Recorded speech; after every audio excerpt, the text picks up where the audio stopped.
So the 2.6 billion drug development number is doing a job. There is a number that appears in almost every argument about medicine prices. $2.6 billion. That's what it costs, supposedly, to bring one new drug to market. The industry quotes it constantly to explain the price of things. Critics call it fabricated, invented, propaganda. Here's what I have found, having worked inside the industry and having read the actual methodology, which I promise you almost no one in either camp has done. It's not a lie, it's also not a fact. It's a number wearing a suit, going to a meeting with a job to do. So in the next 9 minutes, I'm going to explain you how it works. And at the end, I'll give you the 3 questions that will let you take apart any statistic anybody ever waves at you in any field for the rest of your life. That's my gift. So the drug number is just a worked example, because obviously I'm in that field. So where does it come from? A research center that studies drug development economics produced it using confidential cost data supplied by pharmaceutical companies for a sample of new compounds. That's how that number was produced. And the total splits into 2 very different halves. Half 1, money actually spent. Roughly half the figure, real cash. Laboratories, trials, staff, materials, regulatory work. That's a lot of money. Half 2, the cost of capital. The other half is not cash spent. It is the estimated value of the money being tied up, the 10 to 15 years the process takes, instead of being invested elsewhere. So that money is being tied in.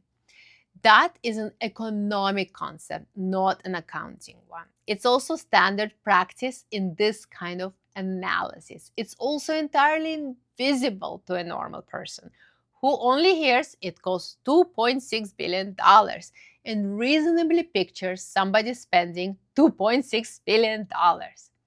Let's talk about the failures. So then the second thing folded in, and this one I will definitely defend. The figure is per approved medicine, and it includes the cost of everything that failed along the way, and that's a lot. Roughly 9 out of 10 compounds that enter human testing never, ever, ever, ever make it. Those failures are not waste in any meaningful sense. They are how you find out. The program that failed, phase 3, consumed years and hundreds of millions and produced knowledge and no product. If you only count the successes, you produce a number that is honest and dishonest about reality. That is the truth. No company can only find winners. That'll be great, because nobody knows in advance which they are. That is life. So, counting failures, defensible.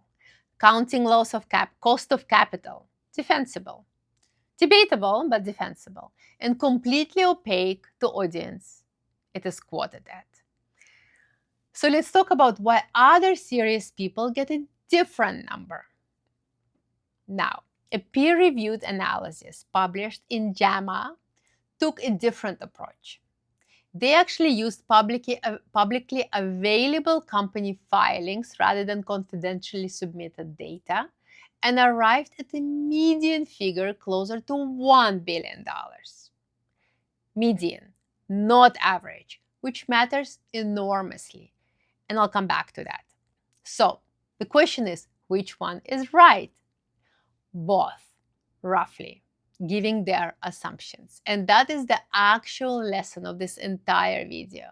These are not competing facts. They are competing methods. And the method contains the answer before arithmetic even starts. So different samples, different treatment of the loss of capital, different handling of the tax credits, We genuinely reduce what a company ultimately bears and are frequently left out. So it's very complicated math. Different definitions of what counts as a new drug, because a genuinely novel mechanism of action and reformulation are not the same undertaking, and they are sometimes counted together, but they are vastly different in price. So change those choices and you can move the number by a factor of 3 without doing anything wrong. So the word average is doing a crime here. Now, the part that I think is the most useful thing in this video, let's talk about it. Development costs are wildly skewed. A rare disease program with 200 patients and a cardiovascular outcomes program with 20,000 patients across 40 countries are very different by an order of magnitude. When a distribution looks like that, the average is dragged upwards by a handful of enormous programs, and the average stops describing anything typical.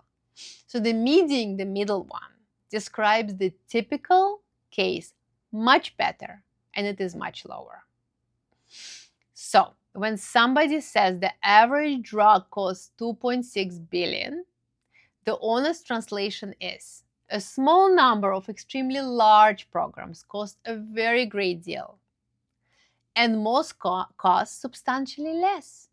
And I've chosen the statistic that makes my point. Everyone does it. Salaries, it's always average, house prices, startup returns. Once you notice it, you cannot stop noticing it. So who is the number really for? That's the question. So let me be fair to both sides properly. The industry uses it to justify prices, but the number is a historical average across a portfolio, and the price of one specific medicine is set by an entirely different process. What the health system can be shown to already spend on that disease. The cost figure and the price are not connected by any actual arithmetic. They are connected rhetorically. This is worth saying plainly, and it is true.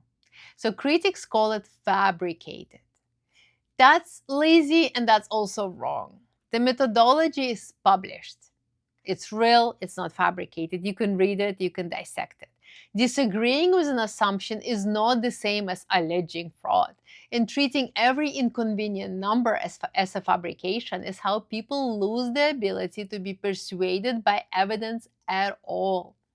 So the genuinely fair statement is something actually like, developing medicines is extremely expensive. Most attempts fail. The true typical figure is probably closer to 1 billion than 3. The most quoted number includes an invisible cost of capital component, and none of that determines what any individual medicine ought to cost. That sentence will not fit on a placard. That's really the point. So, your 3 questions. I started the video, I'll give you 3 questions. What is included? What is the denominator? And who paid? Write this down. They work on any statistic, anywhere. 1. What is included? Is this money actually spent, or does it contain estimated, modeled, or opportunity costs? Half of a famous number being invisible is not rare. 2. What is the denominator? Per what? Per approved medicine? Per compound started? Per company? Change the denominator and the number changes completely without anyone lying once. And 3. Who paid for the analysis? And where did the data come from? To not dismiss it. To weigh it.